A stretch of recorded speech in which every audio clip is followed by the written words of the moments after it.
Okay, may tanong po dito. Welcome to our channel. May tanong po dito. Medyo hindi ko alam kung matatawa ko o hindi.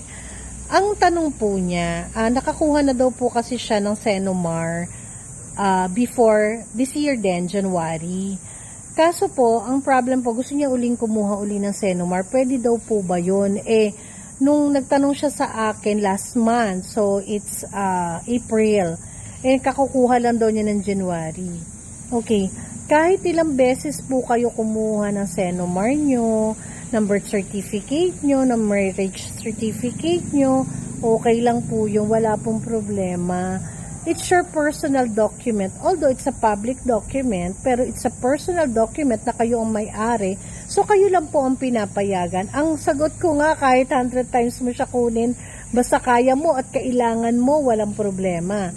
Dahil ang PSA naman po ay tumutulong sa atin sa pangangailangan nating pang-dokumento. So, yan po yung trabaho nila. So, yan din po yung ipoprovide nila sa atin as long as na ikaw yung tao at ikaw yung nangangailangan. But the problem is, kung wala ka, kailangan mo rin ng authorization doon sa kukuha. Mostly po kasi dapat po ay relative nyo rin as much as possible ang kukuha para sa inyo.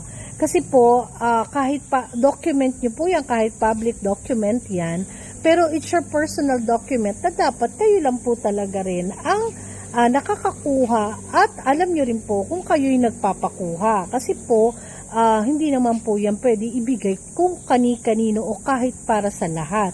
Yan po ay personal document nyo na dapat kayo po may karapatang kumuha. So sabi ko nga, ang sagot ko doon, kahit 100 times pa, basta kaya mo at kailangan mo yung document, pwede po yun. So wag po kayong matakot. Pagdating naman po sa PSA, we have yung tinatawag nilang online po muna. Paano po yun? Kailangan pumunta muna po kayo online and then mag-register kayo para may schedule na po kayo. And then saka po kayo pupunta ng personal para makuha nyo po yung document nyo. Pero doon naman po sa sobrang busy, nagpapadeliver po sila. Pero take note ha, dapat kayo rin po ang magre-receive nun. Or kung wala kayo, kailangan may authorization din po ang magre-receive. So, ayan po, maraming ways na po para makakuha kayo at kahit ilang beses po yan, wala pong problema. I hope nasagot ko po yung isang comment natin doon sa ating vlog. So, thank you so much. Please do subscribe, share, and like. Thank you.